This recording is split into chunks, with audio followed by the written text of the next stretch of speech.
Hi everyone, welcome to today's episode of Voices by Her. Voices by Her, as you all know, is a safe space where we read anonymous letters or listen to anonymous people. We share their experiences with you, for you to learn, for you to advise them, for them to get healing. Today's episode is quite different.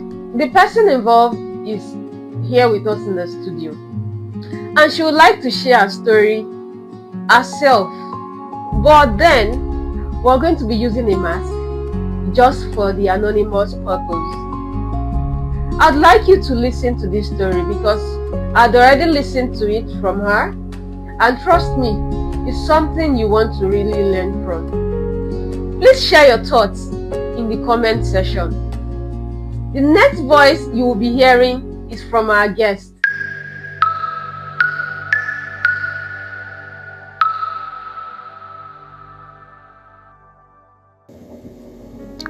They called me Barren for 3 years. His mother would visit our home in Yaki, walk past me like I was furniture, and whisper loud enough for me to hear. Empty womb, useless woman. My son deserves better. I took it all. The insults, the shame, the tears I cried in the bathroom so no one would see. Because I loved my husband. And I believed God. I truly believed that we would get through this together. I didn't know I was fighting a battle that did not exist. When Chidi and I got married in 2019, I was 26 and hopeful. He was everything I thought I wanted. You know, the successful banker, well-spoken, from a good family in Enugu. You know, our wedding was the kind people post about, you know, beautiful, perfect. But the honeymoon was strange. On our first night, he said he was tired from the wedding. Of course, I understood. Second night, headache. Third night, please just sleep. We have all the time in the world. I told myself it was normal, that men get nervous too. But it would get better. He didn't too. He didn't. Months passed. A year. 2 years. I initiated. I wore things I thought would help. I talked to him gently and then desperately. Always there was an excuse. Oh, you know, work is stressing. I'm not in the mood. Can we do this some other time? Stop pressuring me. And every time I blame myself. Maybe I wasn't attractive enough. Maybe I was doing something wrong. Meanwhile, his family blamed me too, but for something entirely different. When are we going to hear good news? His mother would ask every visit, her eyes scanning my stomach like it personally offended her.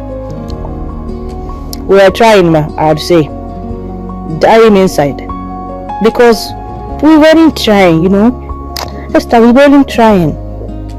We weren't doing anything. His sisters would send me fertility clinic contacts. His aunties recommended prayer houses. My eyes, you. Family friends suggested herbs. And Chidi, he said nothing. He never defended me, never told the truth, just sat there, silent, while they turned me into the villain of a story I didn't even understand. You know the worst part? I actually went to those clinics. I did the tests. I spent money that we did not have. I took medications that made me sick. all the results came back the same. Nothing is wrong with you. You are perfectly healthy. But healthy doesn't mean your husband won't touch you. So we came into our lives in late 2021. We need help around the house, my Chidi said one evening. I found someone, a houseboy. He starts tomorrow. So I didn't think much of it. You see, we had a 3-bedroom flat. I was working full time, Help would be, helpful. Emmanuel was young, maybe around 23, 24. Quiet, respectful. He called me Ma and kept to himself. Chidi seemed lighter after he arrived. Happy ivory. See, I thought having help is good for him. Maybe now he'll relax. Maybe now we can finally, I was so stupid. Looking back, the signs were everywhere. Chidi started coming home earlier, excited even. He'd go straight to the kitchen where Emmanuel was cooking. They'll talk, laugh. Sometimes they low voices I couldn't hear. They were bonding my thought. It's nice that he has someone to talk to, you see. Emmanuel moved from the boys' quarter into the guest room. It's bigger, my Chidi said. More convenient. They started watching football together, staying up late, going into the gym together on weekends. At least he's happy, I told myself, even as I lay alone in our bed, untouched and unwanted. Then came the locked doors. Chidi's home office, suddenly always locked when he and Emmanuel were inside. We were working on something, he'd say. The guest room looked at God as Emmanuel is resting, he would say. I wasn't suspicious. I was relieved that the tension in the house had eased. I was grateful my husband seemed less stressed. Oh, I was a fool.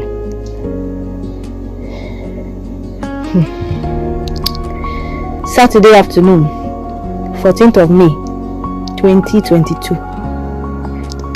I was supposed to be at a wedding in Victoria Island.